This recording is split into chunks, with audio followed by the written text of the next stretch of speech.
All right, it's time for Trench Talk. I'm your host, Flight of Icarus with MetalTrenches.com, and I'm also here with Chris Dahlberg. How's it going, everybody? I'm ready to do this all over again. Yeah, and as always, if you haven't already, please do subscribe to the channel. Check us out on social media. You can find us everywhere and follow us. Sign up for the mailing list, and also consider supporting on Patreon and Subscribestar.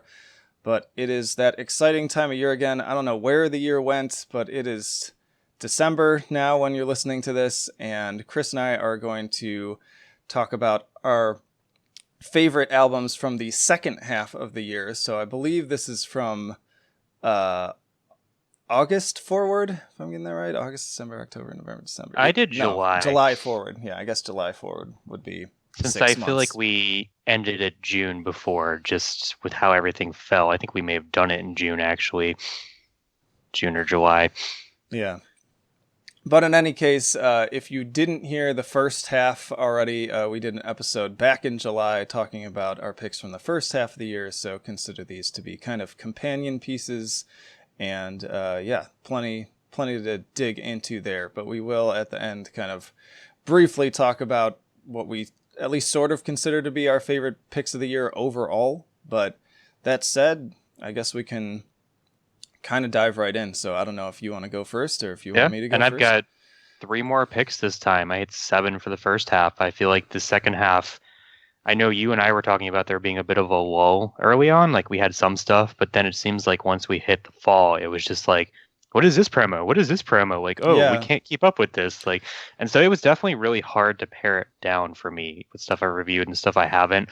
I had to kind of be like, and then think about it a little bit. So this is kind of what I've whittled it down to. Some of it's very recent, some of it's not out yet, but this is what I thought about what is still with me right now.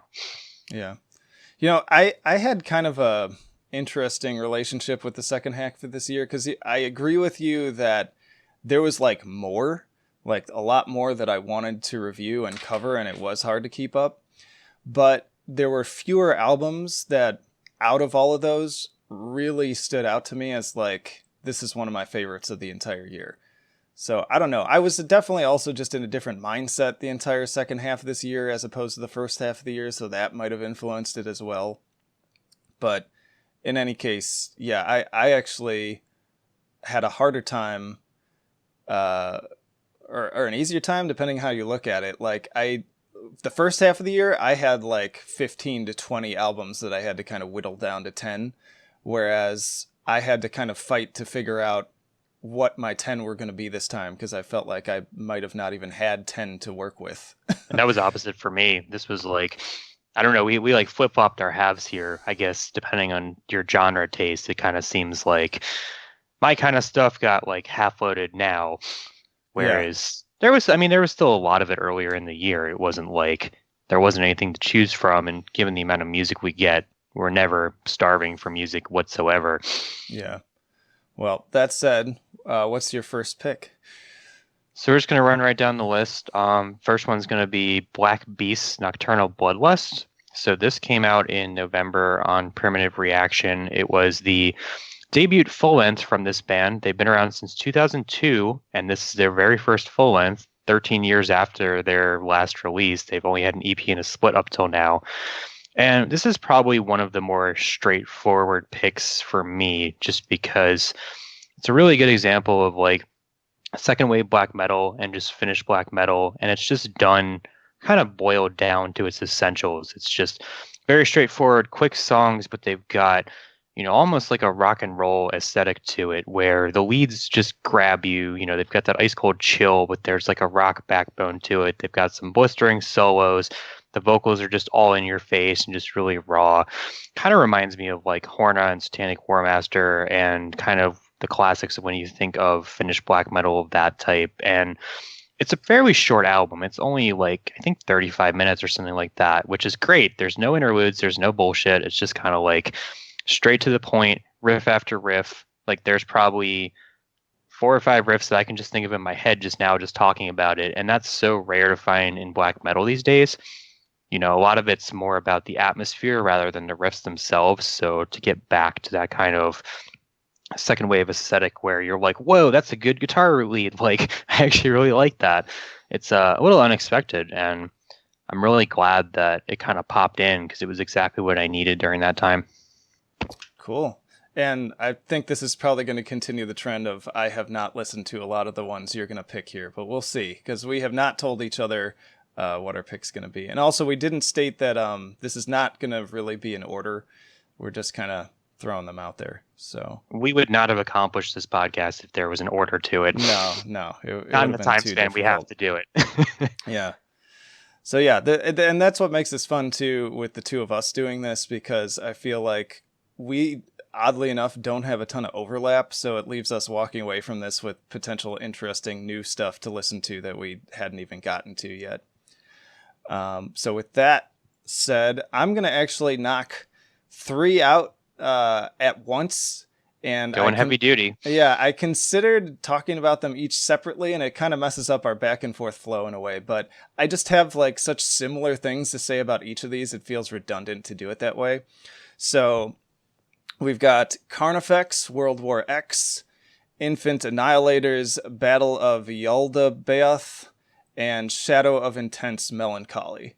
So it's going full deathcore on me. Yeah, and well, not only that, but the similarities here are like these are all bands that were kind of known as deathcore bands, but have over the albums and over the years kind of become more standard death metal, and they kind of all straddle that line. Like I feel like especially on these 3 albums, they're all kind of moving into sort of tech death territory and at least sort of standard death metal territory, in addition to still having those deathcore elements. But yeah, they're all pretty similar, except for Shadow of Intense obviously got more of the symphonic elements on it, but they're all just bringing that just intense heaviness. Like these were 3 of the heaviest albums of the year for sure. They're super consistent. They were just, they weren't expected too, because I guess what's also funny about all 3 of these bands is they've all been around for a while, and they all have their own kind of pretty loyal following, I would say. But I've never been in any of these 3 camps. These were actually the first albums I've heard from all 3 of these bands. Except, actually, no, I think I listened to Shadow of Intense last album. But I'm surprised that you never really listened to Carnifex before, just because they've been around for so long, and even I've come across them in some capacity. Yeah, I don't know what it is. It's nothing against them. It just, I guess I was just busy with so many other things, I never got around to them. So cheers for me kind of finally getting into all 3 of these guys with what I consider to be probably, and from what I've been hearing from people who actually have been listening to the bands for a while, the consensus seems to be that these are like potentially the best albums from each of them. And they're really solid.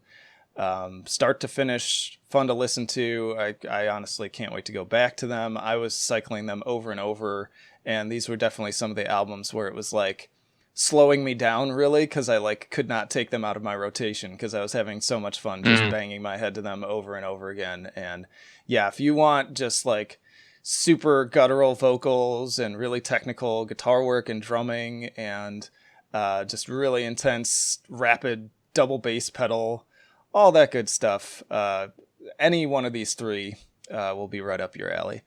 And Carnifex is on my to return to list. I think there was like 2 singles that Nuclear Blast did before it came out, and I did like those a lot. You know, those were on my YouTube rotation for a little bit, but I think a lot of times once you have something on the kind of you're going to review it list, I tend to just put it on the back burner since there's just so much to write about.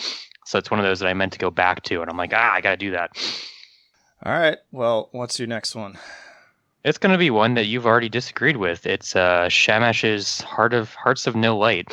All right. Or however you say them, which we kind of talked back and forth about this.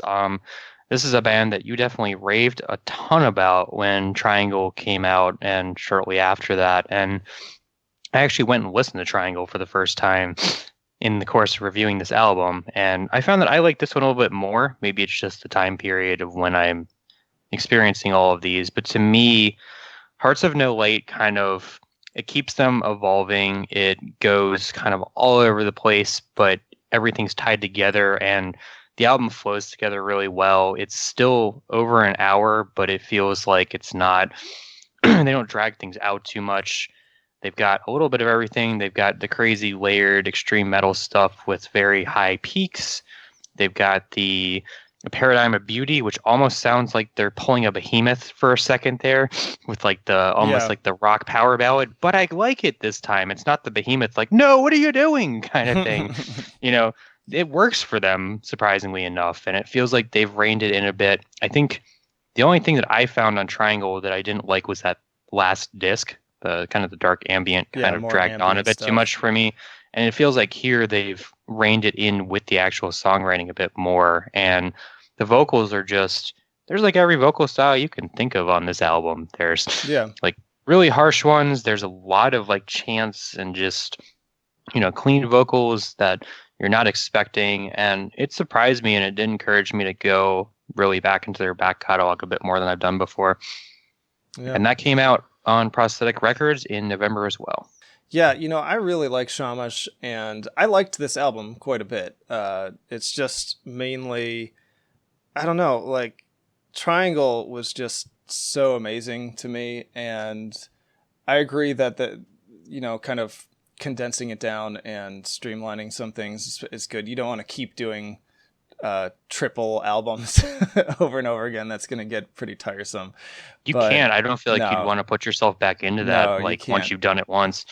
So I'm fine with that. I just feel like the concepts have also been kind of scaled down a little bit more than I kind of miss some of the more sort of avant-garde elements, and I would have liked to see a little bit more of that. That said, I like this a lot better than the last EP, which was super disappointing for me. I just don't even have like any interest to go back to that. And that was such a letdown too, because I was super excited about it coming off of Triangle. And so this does feel like kind of a return to form, but at the same time, it just feels very standard to just sort of like the death spell camp, so to speak, is what I sort of classify it into. And it could be like new fan versus old fan kind of thing. Maybe. And also, if I'm stacking this up against the latest Deathspell album, I will pick the Deathspell album over this any day. Really? I think Furnaces is much more interesting and kept me coming back more than the new Sjammasch did. Yeah, slightly different on that. I do think they're both great albums, but I don't know. There's just something about Deathspell that I have to be in the right mood for Deathspell, where this I feel like I just turn on a little bit more frequently. Deathspell, it's like you almost have to be like, I have to be in the zone and be willing to sit down. You gotta be in like a nihilistic mood. Well, that too. You just have to be ready to take all the transitions and then be like, I have to interpret this book that is being read to me over this right now. It's a good thing for sure, but it's almost like Sjammasch is a little safer. That's the way I'd put it. On this record, for sure. On this one, All right, let's move on down the line. I'm going to stick in black metal territory for now and shout out the new Imperium Dekadenz album, When We Are Forgotten. This was one that it surprised me, definitely, because I was not familiar with these guys. And I was actually going to skip it because it was a Napalm release, and just me jabbing Napalm again. You're one of those labels that refuses to provide downloads to listen to the album. And if you do that, there's a good chance I'm barely going to listen to the album, because I don't have a ton of time to stream. I'm often on the go, and I'm not always around Wi-Fi. So if I can't put it on my phone to listen to it, kind of thumbs down. But shout out to definitely a hindrance. Yeah. Shout out to the PR person there, though, because they rounded back on me and were like, hey, I think this is up your alley. I really think you should check it out. If you haven't already, give it a chance. And so I was like, all right, I'll do it for you. And I listened to it, and I really, really enjoyed it. Like, speaking of kind of wanting something a little bit more dynamic and atmospheric, and kind of touched on some of the stuff that I really liked about Triangle. This is in that same vein. I'd also compare it a lot to kind of Cult of Fire and why can't I think of the name of the other project? Death. Dang it! What's the other? Death Karma. Death Karma. Thank you. it's kind of in that vein where it's very melodic black metal, but not really like post-black, not black gaze. It's still kind of like you've got those pretty standard black metal elements with the really grim vocals and some of the guitar work, but then they also infuse some kind of very sort of almost meditative melodic elements into it. And it's definitely, I always hate saying this because it's super kind of pretentious to call an album an experience, but I just don't have any other way to describe it. Like, this is definitely something that you want to kind of sit down and listen to start to finish. You've kind of got to be in the right mindset to enjoy it. You're not necessarily going to just like grab a particular song out of it. I mean, you can do that, but I think it's just better taken in as an overall, start on track 1 and play it all the way through. And it would be great for even like, this is black metal to listen to while you're like doing yoga or something. And now we're branded a hipster channel. Yeah, good job. Yeah, it's really not though. Like, it's not hipstery at all. Like, as I really love Numenorian and Numenorian's latest album, but it's not like that at all. Like, It's not in that kind of Death Heaven kind of zone. This is still much more, again, if you listen to Cult of Fire, then you kind of know what to expect from this. And yeah, I really liked it. I actually went back and re-listened to it yesterday and still quite enjoyed it. It's one of the few black metal albums that really kind of caught my ear this year. I just felt like the past 2 years have been kind of weak on black metal for me. Like, there have been a handful that I really enjoyed, and then everything else has kind of been like, yeah, it's good. It's fine. And that's definitely where we diverge a decent amount. Yeah, definitely. There's a lot of that. I listened to a couple tracks from this one. I haven't listened to the whole thing. It's another one where the streaming only aspect kind of, put it on the back burner for me. It's been on my Bandcamp wish list probably since like the summer, because I think didn't it come out like late summer or something like that. Yeah, I think I'm losing track. So it's definitely been on the wish list, and it's one of those. The next time I do a roundup, which given that today and yesterday are Black Friday related, may happen today. We'll see. Nice. Maybe it'll be one that I pick up. All right, what's the next one? The next one is actually not out yet. It comes out December 6th. It's the new full length from Fen, the Dead Light on Prophecy Productions. So this is a band that I am absolutely obsessed with and have probably been obsessed with since, about almost a decade. Not quite. I've been with them since Epoch came out in 2011, and they're also on the atmospheric variants, but what they do on this album is they actually pare things back a little bit, which is not saying a lot for them because this is still a 57-minute album. But considering the last one was an hour and 15 minutes, they've scaled back the build-ups. They're more direct and punchy. They've got some really good... The best way I can think is that they remind me a lot of Agalok in their prime. So they've got a lot of these soaring build-ups that kind of remind you of like walking in the wilderness and stuff like that. Only this time they're looking at space. Nice. So they've gone a lot of that little sci-fi bit stuff going on right now. That seems to be a popular theme. Yeah, they've shifted it a lot, and they're looking at like that in their lyrics. The vocals have this almost kind of, when they do the clean singing, it's got some echo to it that kind of has this like otherworldly, like looking out at the heavens kind of deal. And I just really like it.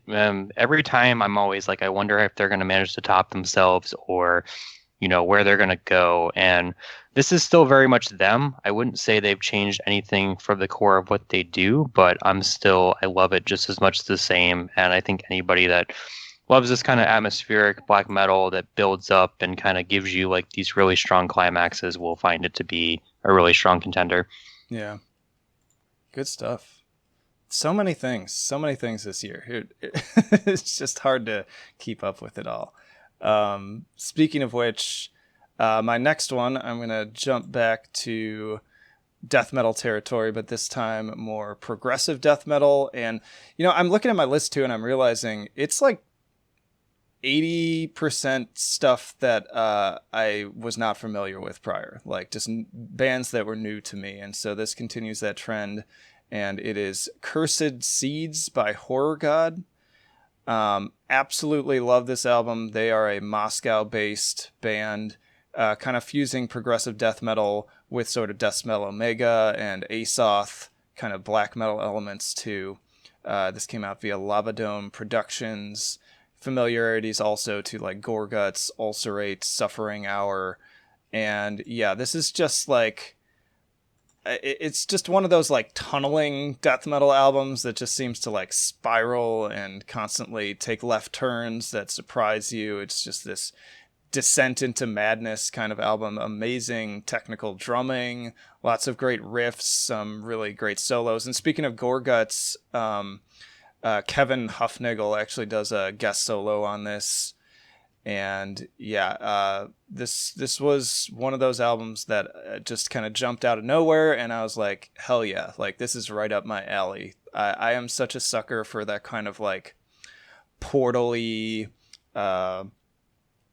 ulcerate-y kind of death metal that has just a really dark atmosphere and a lot of progressive elements into it. I don't know if you listened to this one at all.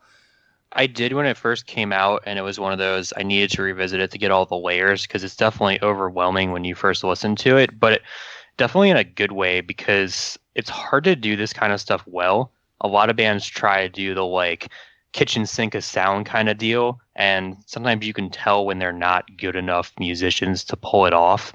Yeah. And this definitely struck me on first listen as like, all right, these guys are up there with, the Ulcerate and the Portal, and that they actually know what they're doing. Yeah, they which really is good. do. I'm super impressed with it. And you're right, though. Like, there's a lot of bands who try and fail.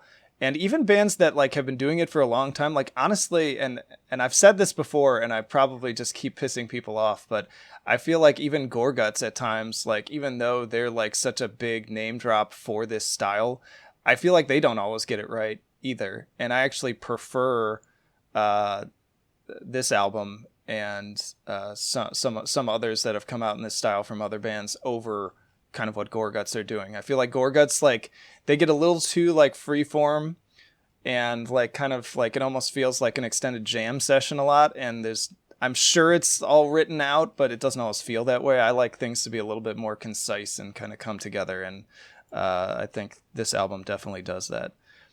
And that makes perfect sense. Yeah. All right, so I'll take over from there. The next one's going to be the new album from Alcest, Spiritual Instinct. Came out on Nuclear Blast in October, and this was interesting because, Alcest has a very established sound. They've always been one of the originators of what everyone calls black gaze, the black metal and shoegaze, even though I don't think the band even really cares about that anymore. And so when they moved from longtime label, I think they were on Prophecy, they moved to Nuclear Blast, everyone was like, oh, they're going to go, like, Nuclear Blast is going to change them and they're going to sound terrible or too commercial or whatever. And really what this is I think some people don't like it as much as Kodama or the one that came before, but to me, this seems like a really good balance between, they're going to almost be a pop band in some way. When they go into clean vocals and they go really mellow and, he's just singing very softly, it has a very pop feel to it. And there's almost, I would say, like an art rock, kind of like in the 80s when bands were trying to be, cinematic in how they do their rock and what they do with that. But then there's still the black metal side of it. There's still some of the harsh riffs. He screams at just the right moments, and it still sends chills down my spine, And it's just this perfect balance between like a colder kind of dark album with like a warm texture that draws you in and makes you want to keep listening to it. And that's what I think they do really, really well. And they definitely didn't change that much from going to the major label like that, but it's still a fantastic record. I just, despite liking a lot of post-black bands, I am very choosy and kind of odd, I guess, in what I pick and choose, because like some of the standout ones like Deaf Heaven and also like Alcest, like I don't know, I just don't connect with them for some reason, whereas I do with certain things like Numenorian and some of the more obscure ones that I even made a list of them at some point. And yeah, I always, when Alcest comes around, I'm like, I know people love this stuff, so like I feel like I'm missing something, and so I gave this album like a chance, and I don't know, for some reason this particular style just, I guess it just doesn't do it for me. Or maybe it'll click a couple years down the line like some bands have in the past. Sometimes it's been like a decade gap where it took me that long to come back and be like, oh, okay, I get this now. but I don't know. They've always been one of those bands, but people definitely do seem to have a lot of high praise to say about this one. Shall we move on? Yeah, we can do that. So moving back to kind of stupid heavy territory, and I always kind of joke too that I'm always on the hunt, especially for my top 10 list, like the most innovative, kind of unique, personality driven albums out there. And sometimes though, I just need like just big, dumb, in your face riffs and vocals to just like break me apart. And this was an album, the caveman approach. Yes, exactly.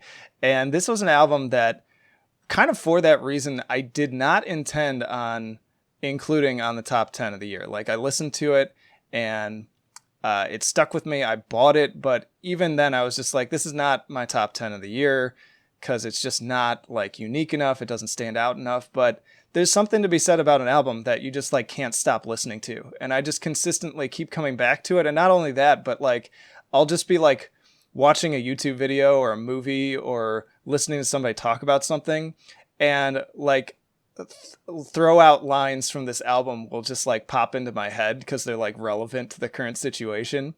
And so, yeah, it really had that staying power, and it's A Different Shade of Blue from Knocked Loose. This album is just pummeling. Like it just destroys you from beginning to end. Just such intense riffs. I'm a sucker for metallic hardcore too. I know some people were kind of complaining that this album went a little bit too far like metal. It wasn't like quote unquote hardcore enough, I guess. Honestly though, like I know everybody raved about the last album and I wasn't a huge fan of it, but this album for whatever reason, like it's just blowing me away. And like I was saying, like I'm a sucker for things like Code Orange and Vane. And this is definitely continuing on with that legacy. There's even some like death metal vocals thrown in here, which I love. I know some people don't like kind of mixing your chocolate and your peanut butter, so to speak, but I really like that. I really dug it when like Wolf King did it when they dropped their EP a couple years ago, and ever since then I've just been like hungry for that stuff. And so just super heavy album. So many, and I'm speaking of like the lines that stick with you. Like I'm a huge sucker for those like I call them like the call out lines, where it's just like there's the big dumb breakdown, and then there's like one, yeah, they say one thing and then they slow the breakdown down. And there's so many of those on this album. And my particular favorite, I'm forgetting now which song it's on, but he's like, I've got a bone to pick with death. He still follows me around. And then just this big, dumb, like riff kicks in. And I'm just imagining the crowd just going fucking insane. So if they come through on a weekend, I definitely want to catch them live because it just seems like that would be a good time. Also, Keith Buckley shows up on this album too from Every Time I Die, which is always a really welcome addition because I love his vocals and it fit in very well here. So highly recommended if you like metallic hardcore. I've heard a lot of people talk about this. I've not listened to it yet just because it's a little outside of my norm. You got to try but it it's though, definitely, man. I definitely will, but I can tell you that everybody I know that's more on the like core side of like music around here in my local area, it's been a lot of talk about it. So yeah, I think that's a pretty good endorsement. All right, what's your next one? All right, my next pick is one of the other releases I've given a 10 this year, which there was only, I think, 2 or 3 of them. It's Dago by Narrenwind. So Narrenwind is a Polish band. They're on the black metal side, but much like Furia and some of the other Polish bands, there's just something about Poland where everybody goes on this weird progressive experimental, just sounding like stuff I've never heard from anybody else. And Poland's what's killing cool, it. I know, what was cool about black this metal one was that this comes like a year after the first one, and they just kill it once again. It's very trying to think of how to describe it almost. It's, you know, it's like sweeping black metal, but the way that it builds up, it almost has this like 70s prog with how they layer everything, and just everything's unexpected. There's a part where it sounds like it's a Western like spaghetti film, like a spaghetti western at some point, where it's got like the twang to the instrumentals, and then like the raspy black metal vocals come in, and it's got like a bouncy feel to the instrumentation. You're just like, what the hell is happening? This is amazing, but I don't know what to do about it. Like, I don't know what I'm listening to. And there's just something about the Polish language that lends itself well to black metal in particular. It just sounds, it gives this weird kind of like mysterious and almost like angry without meaning to sound angry kind of feel to the vocals, no matter, because it's very, it has a harsh sound, almost like German too. Yeah, I was just gonna say German does that for me too. And yeah, I just couldn't stop listening to this one since it basically dropped in my inbox from Pagan Records. And I was hoping for a new Furia this year, because Furia is always so out there and unpredictable and almost post-rock, but not post-rock. And this really fills that gap, since I don't think we're going to get that unless they do it in the next 3 weeks. Yeah. Well, there's always time. I mean, Yes. I feel like these labels are really good at kind of like, I feel like we're in a phase right now where it's the last few weeks. I'm not getting a lot of promos from albums that are coming out in December that I'm excited about reviewing. And it's like, okay, I can kind of like rest easy until and start with the January stuff and wait for the new year. But then last minute, inevitably, there's like something that drops and I'm like, dang it. Something will come out on Christmas Eve or like Christmas Day, and you'll be like, why? Yeah, it makes me so angry. All right, my next one, another one that just came out of nowhere. Had never heard of these guys before. They're pretty darn underground too, which was another reason why I really wanted to. I promoted the heck out of this album. I did a track premiere for them on the YouTube channel. I did the written review, and I included them in a video roundup, I believe. So this is Gothenburg, Sweden metalcore act, Grayscale Season. And I just love this album. It is called Everything Hurts. And they're I believe the only metalcore album I've included on either of my top 10s this year, either from the first half or now the second half. Because it's just, I mean, metalcore is metalcore. I love metalcore. There were a lot of really good metalcore releases this year, especially from like comeback bands. Love the As I Lay Dying album. Love the Killswitch Engage album, which I said was like the first time I'd bought a Killswitch album basically since End of the Heartache. And yeah, this album though is much more notable than those. I just feel like it's doing some really cool things, because in addition to kind of the typical metalcore elements, they throw in some kind of like deathcore sounding parts. There's also stuff that reminds me of like Car Bomb. And honestly, this is going to piss people off too. I like this better than the new Car Bomb album, because there's like Car Bomb elements on here, but less of the sort of experimental shoegazy stuff that was kind of hit or miss for me. This one's just like straight up heavy, and it's just throwing a lot of elements into it. The track I'd recommend the most is the one I was very thankful to premiere, which is Kobayashi Maru, which you can again find on our YouTube channel. Excellent song that really jumps around between sort of traditional metalcore to gent to deathcore to Car Bomb glitchy sounding riffs. Joy is really good too, like some super like tough guy fight music mixed in there.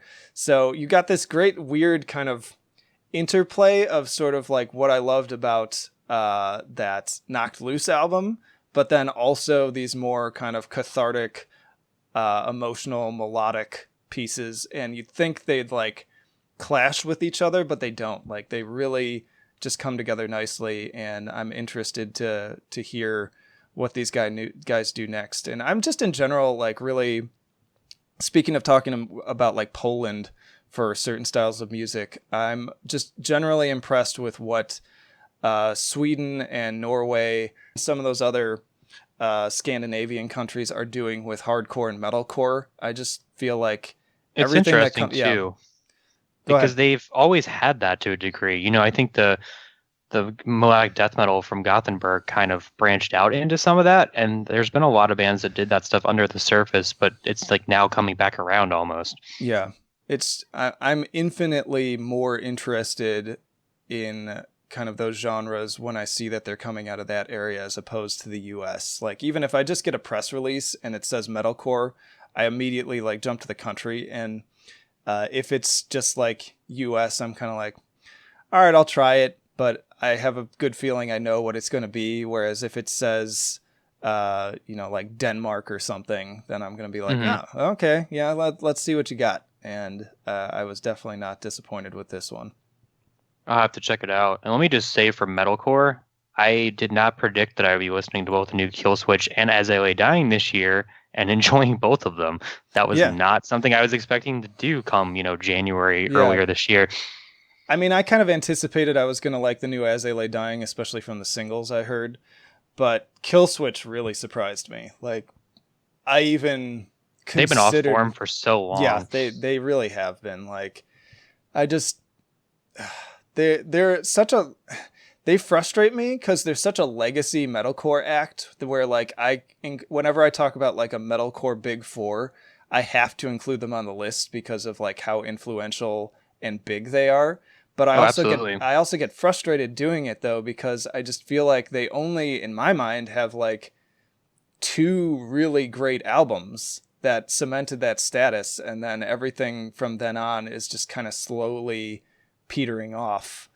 You could say that from a singles perspective, like, all the stuff with Howard had really good singles. Yes. Oh, yeah. And then the stuff around that was, like, but from a consistency of a pure whole like album. Yeah. They haven't had a great album in a long time, but yeah, that one, shout out to that one, because it is really, really good. And I bought it immediately, and I pressed play on that promo as kind of expecting to be like, oh yeah, here's Killswitch, here's what it is, and it's okay, I guess. But I was just like, whoa, what are we doing here? Like, this is like, so there was like, there's elements that are like almost like Lamb of God at certain parts, and I'm like, damn, this is heavy as hell. And yeah, it's awesome.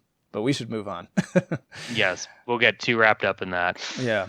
So the next pick for me is Kayo Dot's Blasphemy. This came out on Prophecy Productions back in September and was another high score for me. And what's cool about Kayo Dot, or Kayo Dot, I really don't know how to say it correctly, is I'll say Kayo Dot, but I don't know. We'll go with Kayo Dot from now on. Then they shapeshift with every album. You don't know what you're getting. Toby Driver has new musicians or some different incarnation of the band pretty much every record, and the one before this went full electronic. It was very still very progressive but very electronic. This one, they've gone back to a guitar focus. There's guitars forward, there's like very layered parts of it, there's some surprisingly heavier parts of it, and it's a very dark record where there's a narrative that was written by their longtime contributor, which it tells a story of 3 characters searching for a treasure, and then it destroys them in the process. So there's a lot of parallels to the landscape of today's world with greed and corruption and all the things that are happening. And there's just so much to dive into, but it also has a lot of hooks. There's parts that I still think about now where the lead sticking with me, or a particular way that Toby delivers the vocals sticks with me. And they're definitely not an easy band to get into. This one, it's not entry level stuff.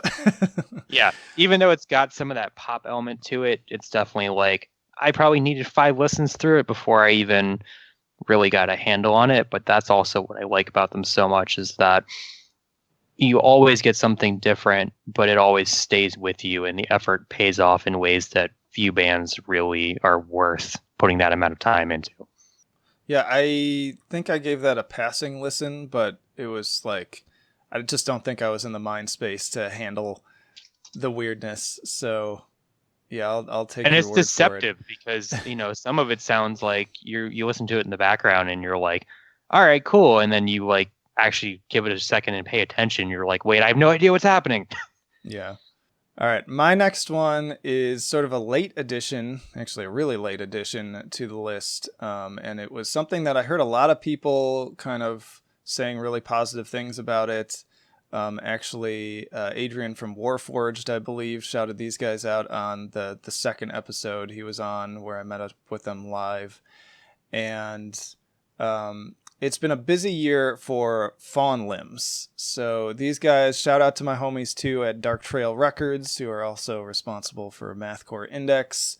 They just put out all of their stuff. And so in addition to re-releasing all of their previous material as like kind of its own album, they also dropped Harm Remissions in August, which is their full length, and then it's not out quite yet, but they are about to drop. I think by the time you're listening to this, it'll be out, but they're dropping a follow-up EP2 called, and this is probably my favorite album title of the year, Their Holes Aroused by the Splinters Carved from Their Teeth.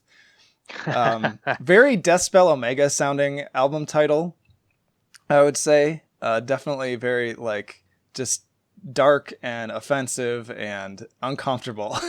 And that's kind of how their music is too. They're hard to describe. I think my tagline I'm really happy with, where I'm like, this is mathcore that's like darker than most black metal albums. So I even tagged it in my iTunes as like blackened mathcore. So it's like super, it's pretty technical. There's definitely some like elements of sort of botch and stuff like that in there. Even some Dillinger occasionally. But then the atmosphere is just much more ominous and imposing. It kind of reminds me, speaking of what I was saying about the Scandinavian scene, it sort of reminds me of all that stuff like Hexus and things of that nature, where it's just much more ominous and kind of scary, so to speak. And then they also have kind of like these moments where it just breaks with a little bit of ambient, just a lot more kind of dynamics going on. And both the full length and the EP are just really consistently solid. And as a result, I couldn't help including them on here. And I know a lot of people are really excited. I see whenever they come up on like the Mathcore Index community group in Facebook, there's so much engagement there. They seem to be developing a pretty strong cult following, and people seem to be really excited to hear what they're going to do next. So I definitely recommend hopping over to Bandcamp and really picking up all of that. It's definitely worth it. Yeah, and that's another totally new find for me as we're going through this. Yeah, I would have even missed it because I think I got an initial promo for it. For whatever reason, I think I just was in like a bad mood or something, and it just didn't connect with me, so I passed on it. But then good old Christian over at Mathcore Index and Dark Trail, he sent me over the downloads for all three of the Bandcamp releases, and I was like, all right, well, if it's good enough for Christian, it's good enough for me. And I actually gave it a solid listen. I was like, oh yeah, I fucked up. Like, why did I not listen to this? And so this is my apology now, including it on our best of the year.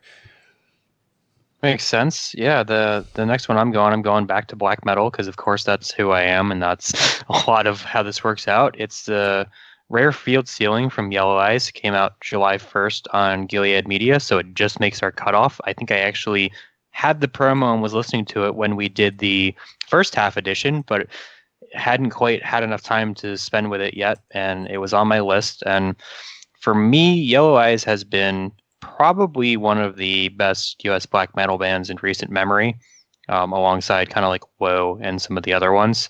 They just do this really kind of oppressive, it feels very cold and chilling, and always has interesting elements to it. What's cool about this one is it feels like they kept doing the kind of methodical instrumentation where they just weave layer after layer and just build it out until it feels like it's suffocating you and it's just like all around you. But there's a bit more progression to the instrumentation. There's more happening in the riffs. There's even more transitions, and it sounds like they're pushing themselves further as musicians than they have before. And you've also got some of the highest pitched shrieks that you can hear from the US black metal scene on this album, because their vocalist is just, I don't know how he hits those without losing his voice every single time, but it's intense, and they are coming around here again this week, so I'm happy to get the chance to see them live again and hear the new material, because it's been probably 3 years since I saw them live, and anybody that likes US black metal is definitely one I want to check out. Nice. All right, my next one is something that it's not only my one of my favorite albums of the year, but it is also one of my most anticipated albums of the past 5 years. And so this is Universal Death Church from Chicago blackened sludge band Lord Mantis. I knew this would appear. Yes. And oh man, what can I say about Lord Mantis that I haven't said like 10,000 times before on either like the Facebook page or reviews? I'm constantly like alluding to them.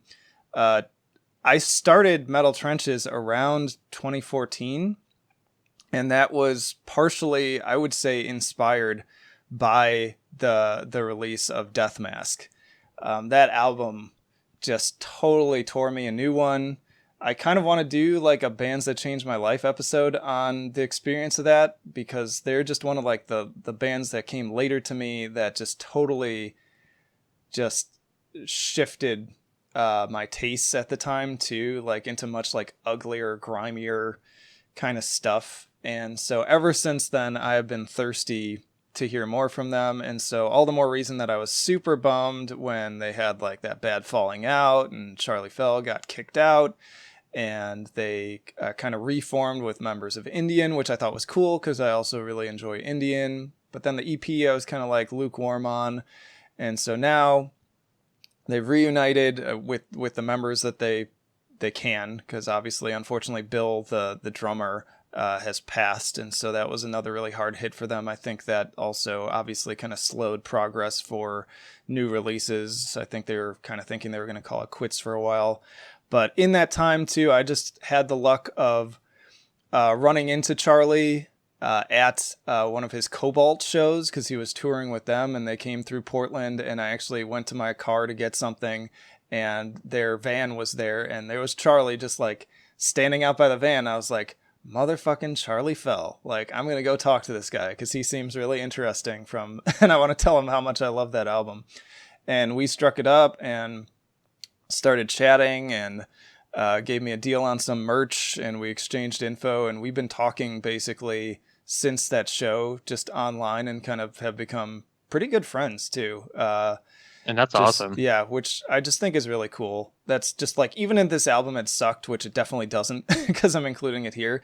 The silver lining would have been like I made a new friend, and it's really cool to just kind of talk to him and hear from him. But in any case, all that sappy shit aside, Universal Death Church did not disappoint me at all. It's been really cool too, because since I've been interacting with Charlie for so long, I got to kind of hear these songs form and develop into what they are now, starting with even, he sent me just like basically cell phone recordings of like riffs he was toying with. And then... And wasn't this a different... he had a different project that kind of melded back in the Lord Mantis. Yeah, they were gonna do what were they calling it? Shit, I'm forgetting now. But yeah, he was going to take these ideas and kind of put them in this other project, but then thankfully this reformation happened, and yeah, I could talk all day about this, so I'll just jump forward and say, like, if you liked Death Mask, if you liked Violator, you're going to enjoy this album. Lots of amazing stuff. I love Charlie as a vocalist too, because he just has this unmistakable sound to his voice, and I just think is one of the most like vile and depraved sounding people on the planet.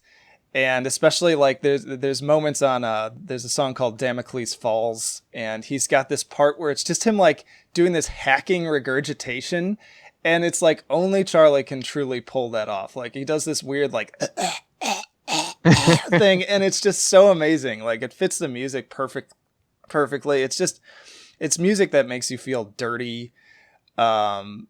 Great, just harrowing kind of mantra sounding riffs in certain parts.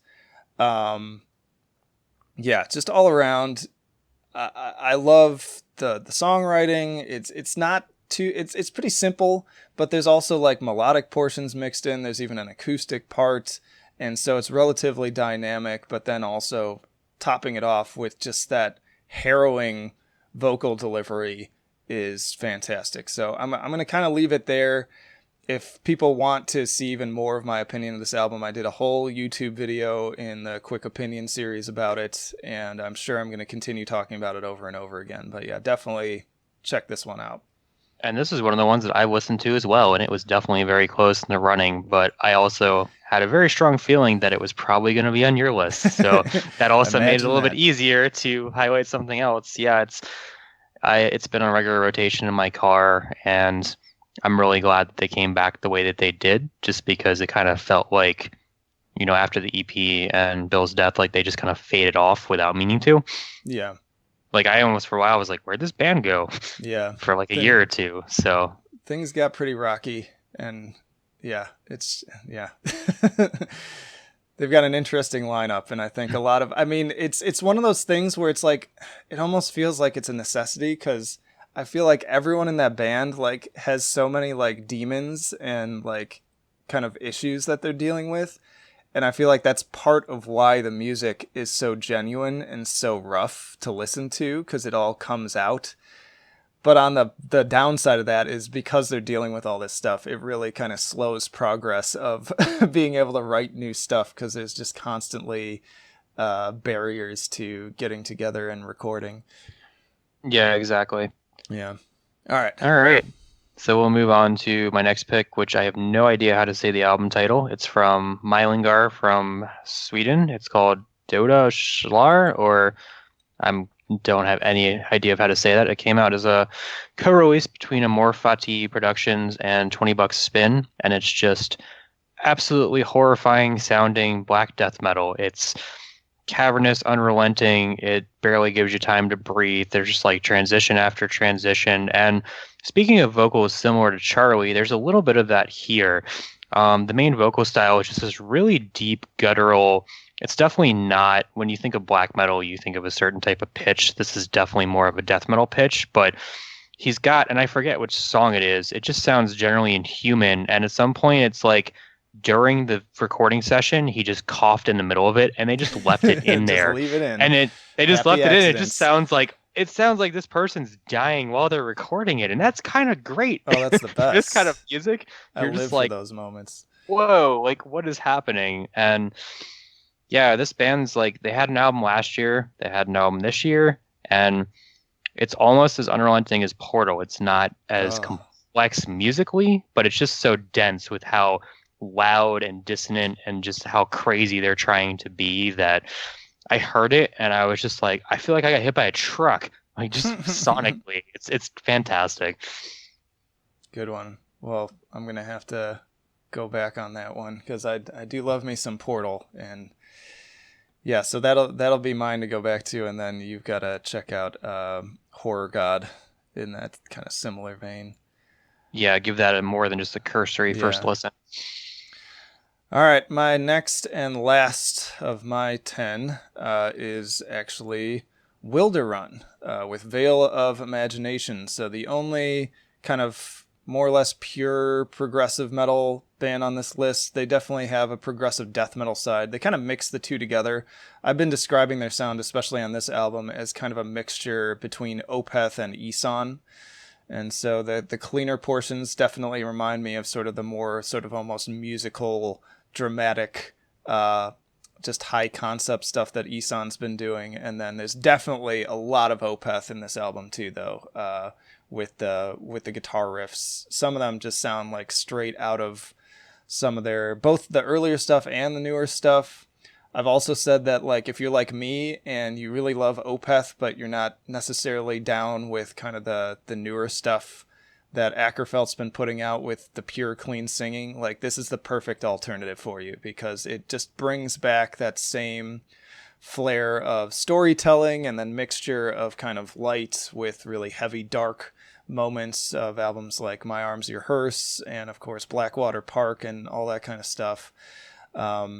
Yeah, I wasn't sure how I was going to feel about this, because I enjoyed elements of their previous album, which was another one, I believe, that came out in 2014 and kind of came out around the time I was just starting this site. But I loved the opening track from that one, but it was kind of hit or miss with some of the more dramatic parts I found as kind of cheesy, whereas this one, I feel like they have really come into their own. They took all that time since the previous album, like really honing their craft, and the songwriting as a result is just perfect. Like it never feels cheesy, even though it is very epic. It is very grand at moments. There are parts that I could even picture in like a literal like Broadway musical or something, but it's not distracting, and it's just the ebb and flow of everything is so perfect. And this is another one that I liked enough that I ended up doing a video on the YouTube channel, and I can't recommend it enough. If you're into any sort of prog metal, whether it be with harsh vocals or not, I think there's a little bit something for everyone with this one. Yeah, definitely check it out. I like that there's a lot of US bands now that almost seem to be doing Opeth better than Opeth at this point. Yeah. And I mean, that's what's great about your favorite bands, right? You know, Opeth does what they want. You've got all those albums that you can go back to. Right. They're doing their own thing now. But there's bands that have taken that and they're putting their own spin on it. And so it's like the style continues whether Opeth does it themselves or not, which is, I always think that's cool to watch. Yeah, and that's why I don't like jumping on the bandwagon of the whole movement of like, oh yeah, this band sucks now, and like they've like totally ruined yada yada yada. Like it's more what you say. Like there's nothing lost. Like you still have all the old albums that you loved. The band you might not hear it live anymore, but I mean, if you didn't have that chance, then you just miss out. And the band is doing what they genuinely want to do, because I'd rather have Ackerfeld doing what he's doing and being passionate about it than just kind of doing what I want or what certain fans want, even though he doesn't want to do that, which I think plenty of bands do that, and you can smell it when they're doing it, and that's not good to listen to either. So it's like, it's win-win, and then, like you said, they've inspired enough other bands that want to kind of take their style and put their own twist on it now that we are still getting new stuff in the same vein to enjoy. So no point complaining. Like it's all good. That's why you should go support independent artists, because you're going to find that you're going to say, okay, so big name doesn't do this anymore. Who's doing this now? You got to go out and do a little like listening and just see what you can find, because there's so much out there. That's mainly what inspired my FFO video series, where I've just been taking a big name band like Meshuggah, for instance, and then recommending other bands that have a different twist on a similar sound. And did I do one for Opeth? I can't even remember now. I'm losing track. If I haven't, that's definitely one I want to cover, because there are a lot of bands that are using those kind of quote unquote Opethian riffs, but are just, putting out new releases that people should check out. And support your independent artists. That's what this channel is and site is all about. Absolutely. All right. Well, I've got 2 more picks now that you're done. Yeah, go for it. So first one is going to be another German band. It's Imperia Antipode. It came out on Vaughn Records, which is, the usual my go-to label for just about everything. And this was another band. They're amazing. And they had an 11-year gap between albums, and they have a different vocalist on this one, and it's just, oh man, it's nuts. It's like it's got a couple long songs, like the first song is 15 minutes long. Actually, it's almost 16 minutes, and then it's got a couple of short tracks interspersed between it. So what they do is they go between like sprawling black metal that has kind of mellow atmospheric parts, like in your face kind of violent riffing, and then they've even done that, like they have some really short songs that are like the 3 to 4 minute mark where they do the same thing. And there's something about the first track where just the combination of the melodies coming over top just sends shivers down my spine every single time. And what I really like about the production is, surprisingly enough, it has a death metal production almost. The drums have that really crisp, like you can hear every snare hit, like when you're listening to like Canadian death metal where they do that, like you can hear the drumstick reverberate off the snare on the recording. And there's not a lot of black metal that does that. And there's just something about it that clicked with me. And then you've got the vocals are just this crazy shrieks that are just like all over the place. They have this spooky kind of like specter-like presence to them, and it's just a very haunting album that I had never heard of this band. I hadn't heard the original one that came out in 2008, so it's definitely interesting for me. Yeah, you rated it very highly too. I just pulled it up again, and you almost gave it a 10. So now that I actually have time and there's not like a million other albums I'm planning on covering, I may need to go back and check that one out. Yeah, I definitely recommend it. And so we're going to move on to the last pick. It's another album that's not out yet. It comes out December 13th. It's called Secret Ambrosian Fire, and it's by another German band called Mosaic. What's interesting is this band is categorized as black metal. This album is barely black metal. It's got maybe one or two songs that fall more into black metal, but it's almost a dark folk meets black metal kind of album. It's got some very folky parts with it's weird to say this, it reminds me of traditionalism, and it reminds me like I'm in the German countryside like 100 years ago listening to it, and it's like I'm listening to someone around a campfire working, and but it also has this esoteric kind of occult feel to it as well. And there are parts that remind me of Woven Nest and other bands that do this kind of, we're metal but we're also not, we're pulling from other influences, and I can't think of anything else that sounds quite like it, because it's not like a pure dark folk album like you might hear on Prophecy or like from a neo folk album, but it's got a little bit of everything in it from that perspective. And they're just starting to premiere songs from it. I think there was a song premiere yesterday on Decibel, so it's something that people will be able to check out very soon. And another band that I had not heard of before that just has a bunch of random small releases and one other album to their name. So very highly recommended. I recall checking the promo for that one too briefly and being intrigued by it's very different, and I've just been really on the hunt for that stuff lately, and that definitely caught my ear. But I think I also in the back of my head was like, this sounds like something Chris would cover, so I'll let him do that. And you're correct. Yeah. All right, cool. So I think that's both of our 10, and I did want to again kind of just touch on just overall the whole year in review, like which albums really stood out to me. And I just wanted to say that my top picks from 6 months ago are still standing strong as my favorite overall albums of the year. And it's hard for me to rank them as like which one's one and which one's two, because they're so different.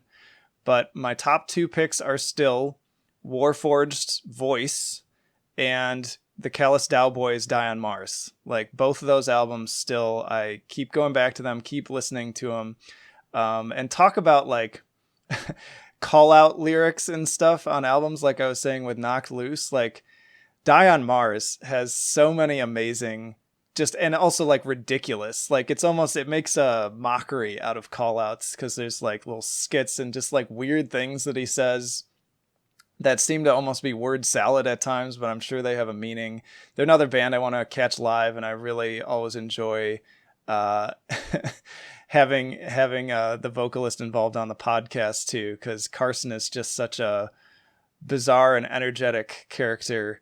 And it's been fun also having Adrian and his crew from Warforged on the podcast as well, because they're also very funny and have plenty of funny stories to tell. So if you haven't heard those episodes of the podcast, there are two with Warforged, and then there's one with just Carson where we're talking about Die on Mars. And also like Red Letter Media and random crap too that we're both into. And then he also came back and did half of the episode where we were reviewing the new, the number 12 Looks Like You. But in any case, those albums, just incredible. I cannot recommend them enough. I feel like I've shouted them out on like almost every episode to various bands and like, hey, you should check these guys out. And if that's annoying to a listener, I'm sorry, but I just want to like spread the word of these guys as much as I possibly can and make it a huge success for them. Spread the gospel. Yeah, because I can't wait to hear more. And it's we need to hear more from both of them. I think they're both really exciting projects in their own right for very different reasons. And yeah, those are my favorites. And also shout out, we mentioned this before, to the latest Deathspell Omega album, The Furnaces of Pelagia. I had mixed feelings when we did our episode on that, and I said then, like, I'm not sure if this is gonna like stick with me and be an album I didn't include it in my first 10 of the 6 months, but it has been really lingering with me. Like, I just keep thinking about that album for various reasons and coming back to it. And so I feel like that was still so deserves a new when shout we out. did that podcast too. Yeah. Yeah.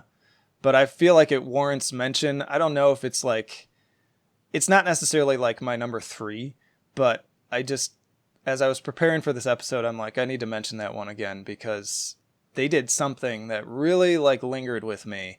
And maybe it was partially because of like the controversy around it, just has it fresher in my head. But I don't know. It's there's something about it that keeps me coming back. So worthy of note.